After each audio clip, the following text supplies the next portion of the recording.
Donald Trump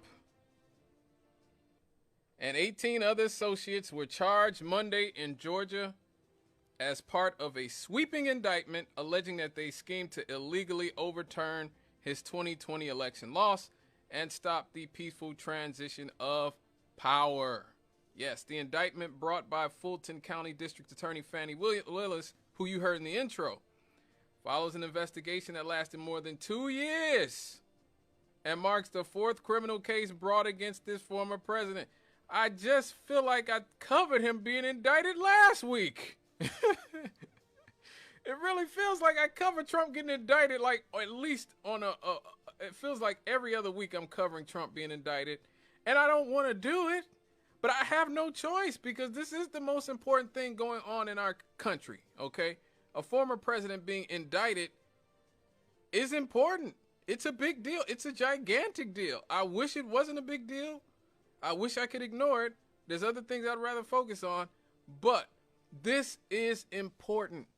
This is who our political elite class is. Yes.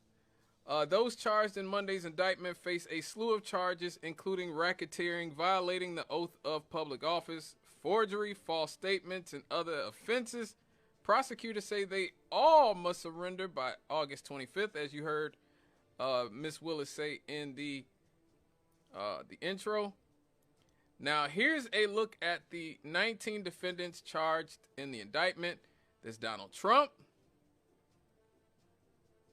who refused to lose his narrow loss in Georgia and made unfounded assertions of widespread electoral fraud there. He called up state officials, including Brian Kemp, to urge them to find a way to reverse his loss in the state. We heard the phone calls. You know, Trump, I think it was Michael Che from Saturday Night Live who said that arguing with Trump is like trying to argue with a crackhead. Like, you listen to Trump on the phone call with these officials in Georgia, and he's like, just find me 11,000 votes. That's all you got to do. 11,000 votes. I mean, this, you know, for a man who supposedly does not even drink or do anything remotely lascivious, well, at least in terms of substance abuse, he certainly has the hallmarks of somebody who was an addict of something. So yeah, really a big part of that evidence is a January 2nd, 2021 phone call with Georgia Secretary of State Brad Raffensperger. He suggested that the state's top election officials could help find the votes needed to win the state. You know, that's like I said, hearing that phone call, listening to that phone call was certainly something. I think we played it when it happened. Also indicted with Trump is, of course, Giuliani, Rudy Giuliani. During several legislative hearings at the Georgia Capitol in 2020, the former mayor of New York and Donald Trump's attorney promoted unsupported allegations of widespread election fraud in Georgia.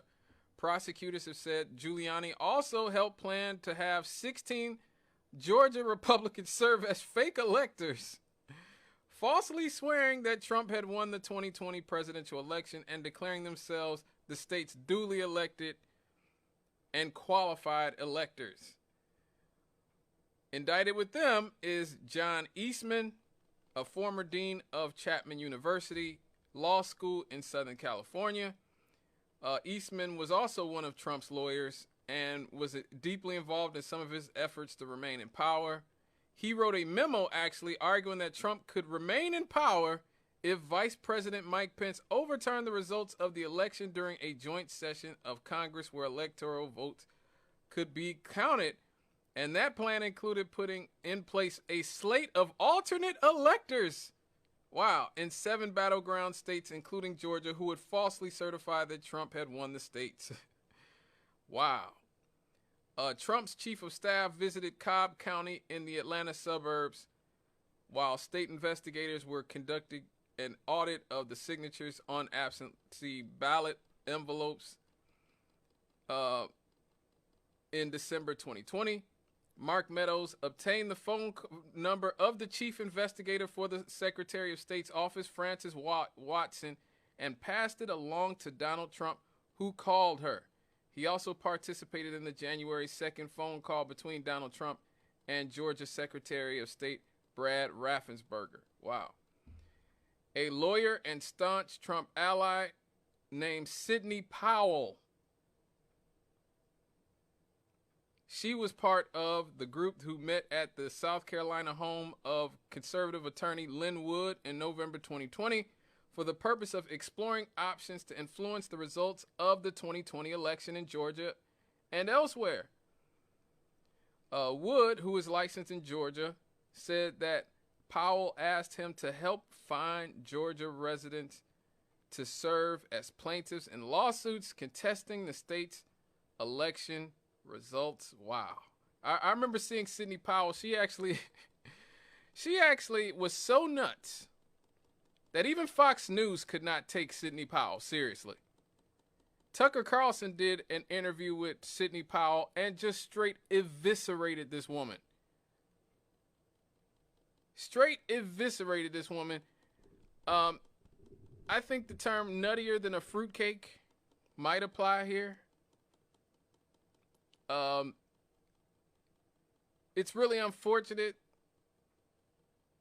that this is happening, but I think it's great that we are seeing that some of the people in our elite class in America are not what they seem to be. They are not what they seem to be.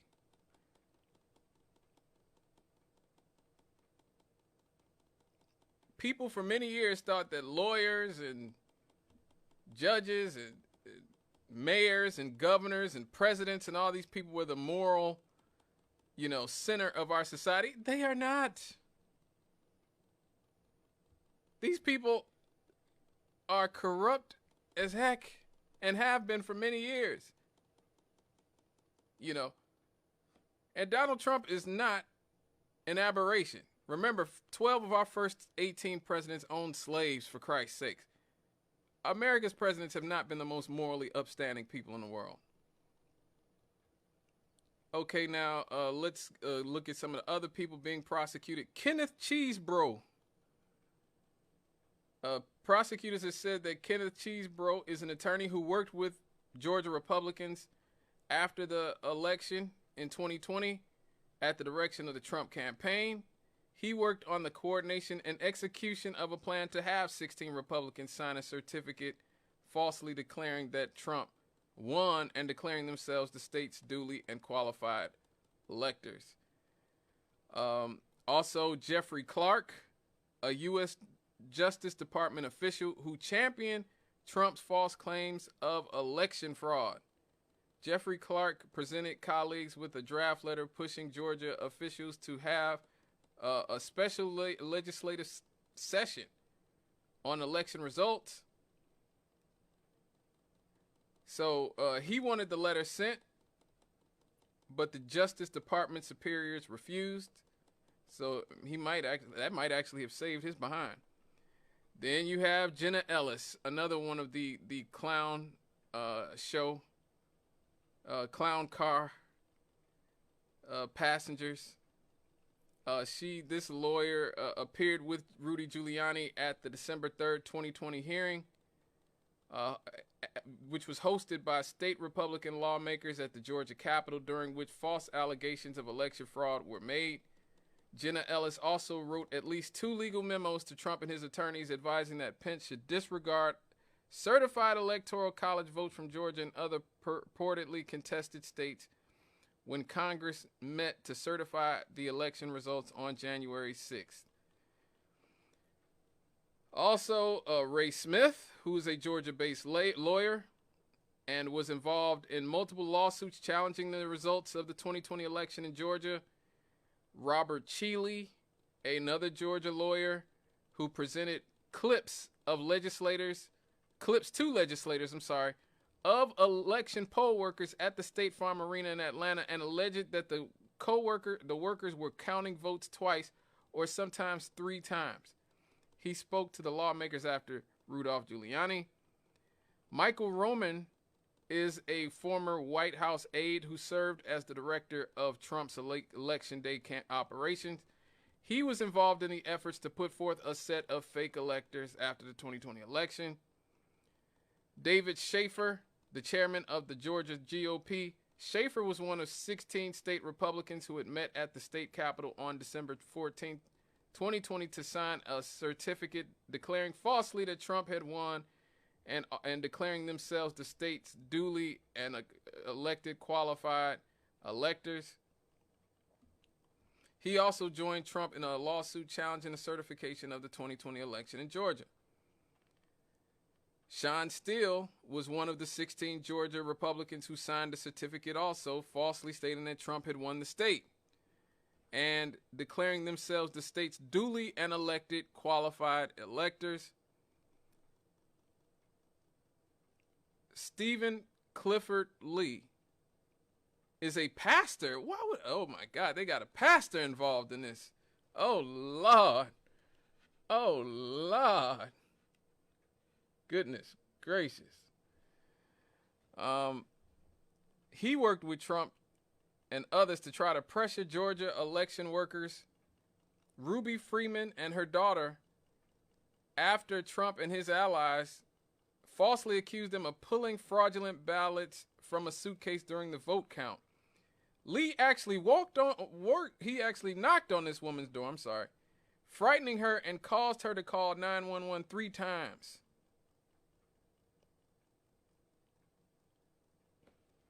Oh man, they got a brother involved in this. Oh no. Harrison William Prescott Floyd, also known as Willie Lewis Floyd III, served as the director of Black Voices for Trump and is accused of recruiting Lee to arrange a meeting with Freeman and Chicago-based publicist Trevion Kutti, who is also involved in this, who is also one of the 19 indicted. The prosecutors are alleging that Trevion Kutti claimed to have high-level law enforcement connections. They say that Freeman actually met with Kutti at a police precinct where she brought Floyd into the conversation on a speakerphone.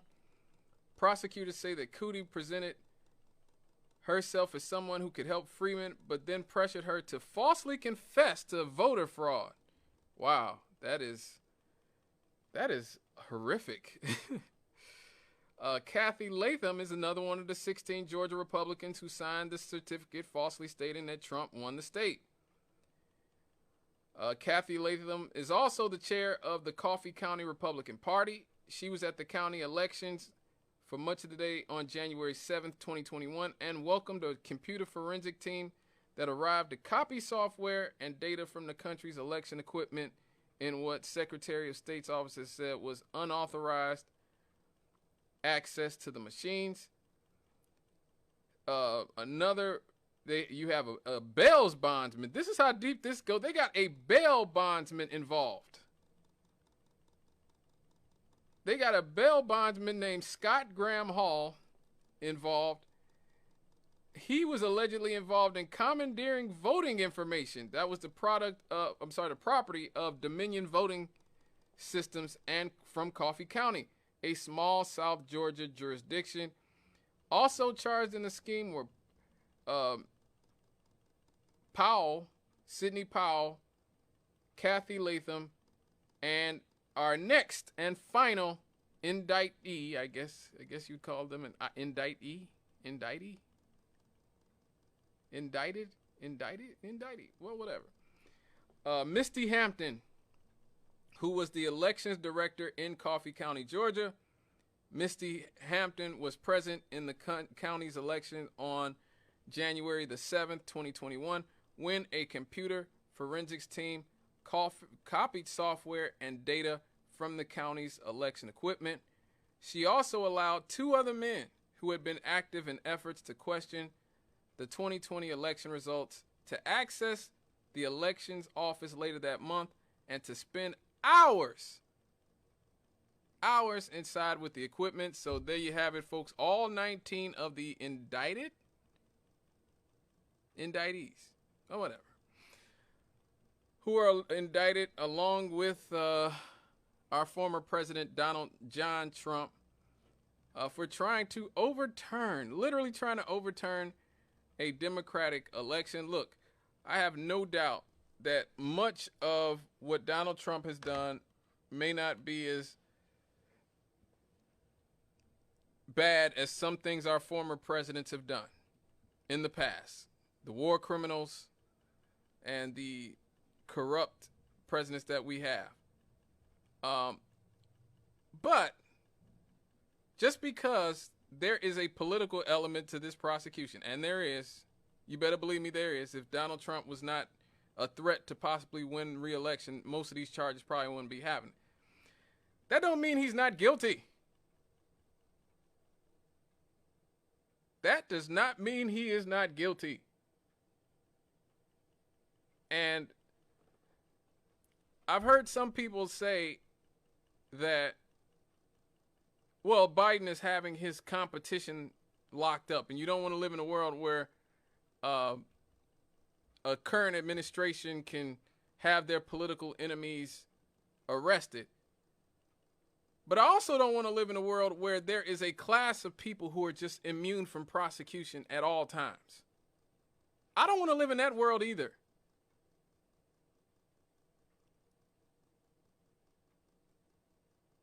I think I talked about this the last time Donald Trump was indicted.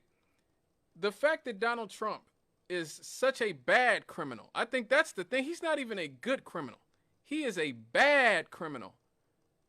The fact that he is a bad criminal is just proof of the fact that he's been so used to getting away with everything his entire life that he does not even go out of his way to try to cover up what he does or really be tactful in what he does. That's how privileged he's been in his life. Whereas our other presidents like Joe Biden or, George W. Bush or whoever, they try to cover their crap up. They're smart enough to try to use subterfuge or whatever to try to get their whatever they're trying to get done. Donald Trump is so used to getting away with everything, he doesn't even bother. I played for you the audio before of him talking to the women who were writing a book about the documents case. And he's like, yeah, these are classified documents. I shouldn't have these. Probably could have declassified them if I was president, but I'm no longer president. So I shouldn't have these. And he's just talking openly like that. He showed Kid Rock.